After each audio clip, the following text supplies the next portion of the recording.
జమ్మూ కాశ్మీర్లో ముష్కర్లు ఘాతుకానికి పాల్పడ్డారు. జమ్మూ కాశ్మీర్లోని పర్యాటక ప్రాంతమైనటువంటి పెహల్గాంలో కొంతమంది పర్యాటకుల్ని టార్గెట్గా చేసుకుని ముష్కర్లు విచక్షణారహితంగా కాల్పులు జరిపారు. ఆ కాల్పులలో 27 మంది పర్యాటకులు మరణించగా మరో 20 మంది క్షతగాత్రులయ్యారు. ఆ క్షతగాత్రులకి ఇప్పుడు చికిత్స అందుతోంది. అయితే ఈ పర్యాటకుల మీద విచక్షణారహితంగా కాల్పులు జరిపినటువంటి ముష్కర్లు ఎవరైతే ఉన్నారో వారి ఫోటోలను ఇప్పుడు భారత ప్రభుత్వం విడుదల చేసింది. వారి ఫోటోలను ఒకసారి మనం చూసి వారి పేర్లు ఏంటనేది విశ్లేషణ చేసుకునేటువంటి ప్రయత్నం చేద్దాం. ఇక్కడ మనం ఈ పిక్చర్లో చూస్తున్న నలుగురు ఎవరైతే ఉన్నారో ఆ నలుగురే ఈ పెహల్గావ్లో పర్యాటకుల్ని విచక్షణారహితంగా కాల్చి చంపిన వారు ఎవరైతే ఉన్నారో ఈ నలుగురే ముష్కర్లే. వారు ప్రధానంగా వారి పేర్లు ఏంటి, వారు ఏ సంస్థకు చెందిన వారు అనేది మనం ఒకసారి విశ్లేషణ చేసుకుంటే, పహల్గావ్లో నిరాయుధులైనటువంటి పర్యాటకుల మీద దాడి చేసినటువంటి ముష్కర్లు వీరే అంటూ వీరిలో ఒకరు వచ్చేసి ఆసిఫ్ ఫుజీ, సులేమాన్ షా, అబూ తలహాగా అధికారులు గుర్తించారు. నిన్న వీరు జరిపినటువంటి కాల్పుల్లో 26 నుంచి 27 మంది పర్యాటకులు చనిపోయినటువంటి విషయం మనందరికీ తెలిసిందే. అసలు వీరు ఏ సంస్థకు చెందినవారు అనేది కనుక మనం ఒక్కసారి చూసేటువంటి ప్రయత్నం కనుక చేస్తే, వీరు టీఆర్ఎఫ్ అనేటువంటి ఉగ్రవాద సంస్థకు చెందినటువంటి ముష్కర్లు. వీరు టీఆర్ఎఫ్ అనేటువంటి ఉగ్రవాద సంస్థకు చెందినటువంటి ఉగ్రవాదులు. వీళ్ళ నలుగురే నిన్న పెహల్గావ్ ప్రాంతంలో జరిగినటువంటి ఈ ఉగ్రదాడి ఏదైతే ఉందో ఆ ఉగ్రదాడిలో ప్రధానమైనటువంటి పాత్రధారులు అంటూ కూడా మన భారత ప్రభుత్వం అలాగే ఆ విచారణ సంస్థలు కూడా వీళ్ళ నలుగురు పేర్లని తెర మీదకి తీసుకొచ్చింది. ఇక్కడ మనం చూసుకున్నట్లయితే అసలు వీరు ప్రధానంగా ఈ పెహల్గావ్ ప్రాంతాన్ని ఎందుకు ఎంచుకున్నారు దాడికి అనేది కనుక పూర్తి స్థాయిలో మనం పాయింట్ల వైజ్గా విశ్లేషణ కనుక చేసుకుంటే, పెహల్గావ్ ప్రాంతంలో భద్రత తక్కువ ఉండడం వల్ల వారు ఆ ప్రాంతాన్ని ఎంచుకున్నారా, లేదంటే అక్కడ పర్యాటకులు సందర్శకులు తాకిడి ఎక్కువగా ఉంటుంది కాబట్టి అక్కడ దాడి చేస్తే ఎక్కువ మంది మరణం బారిన పడేటువంటి అవకాశం ఉందని భావించి వీరు అక్కడ దాడి చేశారా, అసలు వీరి వ్యూహం ఏంటనేది మనం కొన్ని పాయింట్ల రూపంలో ఒకసారి విశ్లేషణ కనుక చేసుకుంటే, ఈ ప్రాంతం ఏదైతే ఉందో అది రిమోట్ మరియు భద్రత కొంచెం తక్కువగా ఉండేటువంటి ప్రాంతం కాబట్టి ఈ బైసరన్ లోయకి సంబంధించి 5 నుంచి 7 కిలోమీటర్ల దూరంలో ఒక సుందరమైనటువంటి ఓ ప్రాంతం ఉంది. ఆ ప్రాంతానికి పర్యాటకుల రద్దీ ఎక్కువగా ఉంటుంది. అక్కడ భద్రత కొంచెం తక్కువగా ఉంటుంది, పర్యాటకుల రద్దీ కొంచెం ఎక్కువగా ఉంటుంది. దానివల్ల ఈ ముష్కర్లు అక్కడ గనక దాడి చేస్తే ప్రభావం కొంచెం ఎక్కువగా ఉంటుంది అని వారు భావించారు. ఆ వ్యూహంతోనే వారు వ్యూహాత్మకంగా ఈ దాడికైతే పాల్పడ్డారు.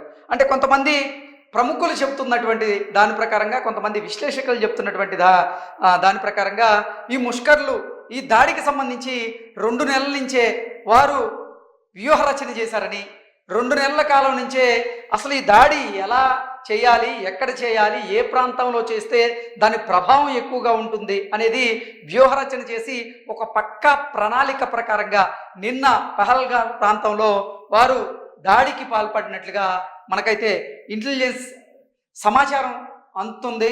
మనకి ఓవరాల్గా చూసుకున్నట్లయితే కొన్ని పాయింట్లలో ప్రకారంగా చూసుకుందాం. పర్యాటకుల సమూహం బైసరన్ లోయ అలాగే మినీ స్విట్జర్లాండ్గా పిలువబడేటువంటి ప్రసిద్ధ పర్యాటక గమ్యస్థానం అయినటువంటి ఈ పెహల్గావ్లో దేశ విదేశాల నుండి అనేక మంది పర్యాటకులు అయితే అక్కడికి వస్తూ ఉంటారు. ఉగ్రవాదులు ఈ ప్రాంతంలో పెద్ద సంఖ్యలో పర్యాటకులను లక్ష్యంగా చేసుకుని వారు దాడులకు పాల్పడితే అక్కడ ఆ దాడికి సంబంధించినటువంటి ప్రభావం ఎక్కువగా ఉంటుంది. వారు కోరుకున్నట్లుగా ఎంతోమంది మృత్యువాత పడేటువంటి అవకాశం ఉంది కాబట్టి ఆ ప్రాంతాన్ని వారు ఎంచుకోవడం జరిగింది. అలాగే వారు సైనిక యూనిఫామ్లో అయితే వచ్చారు. నిజంగా చెప్పాలంటే భారతదేశానికి సంబంధించినటువంటి ఈ సైనిక వ్యవస్థ లేదా ఇంటెలిజెన్స్ విభాగం దీంట్లో విఫలమైంది అంటూ చాలామంది భారత ఇంటెలిజెన్స్ మీద విమర్శలు చేస్తున్నటువంటి నేపథ్యంలో ఇంటెలిజెన్స్ వ్యవస్థ ఎక్కడ వైఫల్యం అయితే చెందలేదు. ఇంటెలిజెన్స్ నిజంగా చాలా చాకచక్యంగానే వ్యవహరించింది. ఎందుకంటే ఈ ముష్కర్లు ఎవరైతే ఉన్నారో వారు మన భారత జవాన్లకు సంబంధించినటువంటి దుస్తులు, అంటే మన ఇండియన్ ఆర్మీకి సంబంధించినటువంటి దుస్తులు ఏవైతే ఉన్నాయో ఆ దుస్తులను ధరించి వారు ఈ పెహల్గావ్ ప్రాంతంలో ఉన్నటువంటి పర్యాటకుల మీద దాడి చేశారు. దాడి చేసేటువంటి క్రమంలో వీరు ఎవరు ముస్లిము ఎవరు ముస్లిమేతరులు అనేది కూడా తెలుసుకునేందుకు ఎవరైతే జంటలు ఉన్నారో ఆ జంటలకు సంబంధించినటువంటి వారిలో భార్యను వదిలేసి భర్తని పక్కకు తీసుకువెళ్ళి ఆ భర్తకు సంబంధించినటువంటి దుస్తులు విప్పించి అసలు వారికి సుంతి చేసుందా లేదా, వారు ముస్లింలా లేదా ముస్లిమేతరులా అనేది చూసి మరి ముస్లింలైతే వారితో ఖురాన్లోని కొన్ని పద్యాలను కొన్ని శ్లోకాలను చెప్పించారట. ముస్లిం కాని వారిని మాత్రం నిర్దాక్షిణంగా విచక్షణారహితంగా కాల్చి చంపినట్లుగా కూడా మన రా ఏజెంట్లు అయితే తెలియజేయడం జరిగింది. అలాగే ఇంటెలిజెన్స్ కూడా అదే తెలియజేయడం జరిగింది. ఓవరాల్గా చూసుకున్నట్లయితే ఈ నలుగురు ప్రధానంగా నిన్న జరిగినటువంటి దాడి ఏదైతే ఉందో దాంట్లో ప్రధానమైనటువంటి పాత్రధారులు. వీరు గతంలో కొన్ని దాడులు కూడా, అంటే భారత్తో పాటుగా కొన్ని దేశాల మీద జరిగినటువంటి దాడుల్లో కూడా ఈ నలుగురు పేర్లు ప్రముఖంగా ఉన్నట్లుగా కూడా కొన్ని వార్తలు అయితే వస్తున్నాయి. ఓవరాల్గా చూసుకున్నట్లయితే ఆ ప్రాంతంలో కొంచెం భద్రత తక్కువ ఉండడం వల్ల, అక్కడ మన సైనికులు కొంచెం తక్కువగా ఉండడం వల్ల, పర్యాటకుల రద్దీ ఎక్కువగా ఉండడం వల్ల ఆ ప్రాంతాన్ని ఎంచుకున్నారు. ఆ ప్రాంతంలో 5 నుంచి 6 కిలోమీటర్ల మేర మాత్రం ఒక పర్యాటక రంగంగా మినీ స్విట్జర్లాండ్గా దానికి పేరుంది కాబట్టి ఆ ప్రాంతాన్ని ఎంచుకుంటే ఆ ప్రాంతంలో మనం గనక దాడులు చేస్తే దాని ప్రభావం తీవ్రంగా ఉంటుంది, ఎక్కువ మంది చనిపోయేటువంటి అవకాశం ఉంటుందని భావించే పక్కా ప్రణాళికతో 2 నెలలుగా దీనికి వ్యూహ రచన చేసి మరి ఈ దాడికైతే పాల్పడ్డారు. ఇంకొకటి ఏంటంటే ఈ దాడితో ఈ కాశ్మీర్ ప్రాంతం మాదే అని చెప్పేటువంటి ప్రయత్నం అయితే చేశారు. కాశ్మీర్ ప్రాంతాన్ని మేము ఎట్టి పరిస్థితుల్లో వదులుకునేది లేదు అని చెప్పడానికే ఈ ముష్కర్లు నిన్న కాశ్మీరీ లోయని దాటి, అంటే భారత భూభాగంలోకి చొచ్చుకొని మరి వచ్చి ఇక్కడ మన పర్యాటకుల మీద వీరు దాడి చేయడం జరిగింది. నిన్న చూసుకున్నట్లయితే ఎంతోమంది క్షతగాత్రులు ఈరోజు ఆసుపత్రిలో చికిత్స పొందుతూ ఉన్నారు. వారు కూడా ప్రాణాలతో పోరాడుతూ ఉన్నారు. ఎంతోమంది క్షతగాత్రుల కుటుంబాలు మాత్రం ఈ ముష్కర్లని ఎట్టి పరిస్థితుల్లో వదలకూడదు.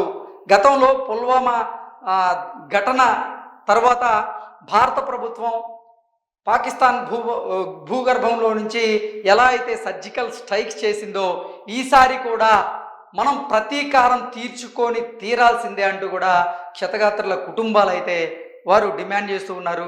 అదే కాదు, 140 కోట్ల మంది భారతీయుల్లో 100 కోట్ల మందికి పైగా ఈ ఘటనకి మనం ప్రతీకారం తీర్చుకొని తీరాల్సిందే అంటూ డిమాండ్ చేస్తూ ఉన్నారు. ఇక ఈ ఘటనకి మాకు ఎటువంటి సంబంధం లేదు, అసలు ఈ ఘటనలో మా ప్రమేయం లేదు అంటూ కూడా పాకిస్తాన్ ప్రభుత్వంతో పాటుగా పాకిస్తాన్కి సంబంధించినటువంటి కొంతమంది సైనిక అధికారులు కూడా ముందుకొచ్చారు. మంత్రులు కూడా ముందుకొచ్చి అసలు ఈ ఘటనకి మాకు సంబంధం లేదు అంటూనే ఈ ఘటనను ఖండించేటువంటి ప్రయత్నం వాళ్ళు చేశారు. పాకిస్తాన్ ప్రమేయం లేకుండానే టిఆర్ఎఫ్ అనేటువంటి ఉగ్రవాద సంస్థ ఈ ఘటనకు పాల్పడిందా అంటే దీంట్లో ఎన్నో ప్రశ్నలు అయితే ఉంటాయి. పాకిస్తాన్ ప్రమేయం లేకుండా ఈ ఘటన జరిగేటువంటి అవకాశం అయితే ఎట్టి పరిస్థితుల్లో లేదు. ఎందుకంటే ఇంతకు ముందు ఈ ఉగ్రవాద సంస్థ ఏదైతే కొన్ని దాడులు చేసినాయో ఆ దాడుల్లో కూడా వీళ్ళలో 2 పేర్లు ప్రముఖంగా అయితే వినపడ్డాయి. కాబట్టే పాకిస్తాన్కి సంబంధించినటువంటి ప్రభుత్వ అధికారుల సహాయంతోనే ఈ ఉగ్రదాడి జరిగింది అంటూ కొంతమంది అంతర్జాతీయ విశ్లేషకులైతే వారి శైలిలో విశ్లేషణను అందజేస్తూ ఉన్నారు. ఏది ఏమైనప్పటికీ భారత ప్రభుత్వం మాత్రం ఈ ఘటనను చాలా సీరియస్గా తీసుకుంది. దీనికి కారణం ఏంటి అంటే అమెరికా ఉపాధ్యక్షుడు భారత పర్యటనలో ఉన్నటువంటి సమయంలో ఈ దాడి జరిగింది.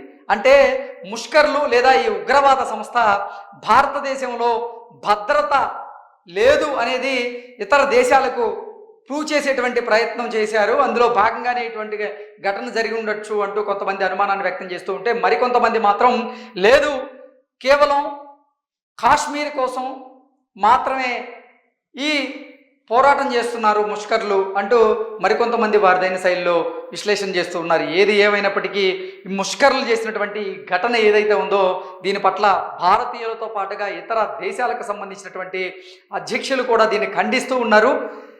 దీని తీవ్రత అంటే మన భారత ప్రభుత్వం ప్రతీకారం తీర్చుకుంటుందా లేదా, అసలు కౌంటర్ అటాక్ ఉంటుందా లేదా అనేది పక్కన పెడితే, మోదీ ప్రధానిగా మారిన తర్వాత మాత్రం నిజంగా ఉగ్రవాద సంస్థలు భారత్ మీద దాడులు చేయడానికి కొంత ఆలోచించాయి.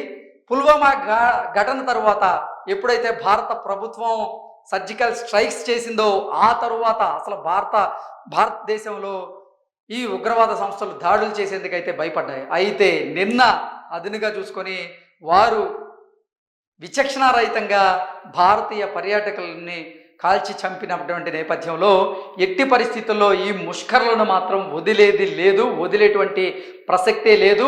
అందులో భాగంగానే సౌదీ అరేబియా పర్యటనలో ఉన్నటువంటి ప్రధాని మోదీ గారు కూడా భారతదేశానికి తిరిగి వచ్చారు. అత్యవసరమైనటువంటి సమావేశం వాళ్ళు ఏర్పాటు చేసుకున్నారు. తర్వాత అసలు మనం ఏం చేయాలి అనేది కూడా వారు ఆ అంశాల మీద కులంకుశంగా వారు చర్చలు జరుపుతున్నట్లుగా కూడా తెలుస్తూ ఉంది.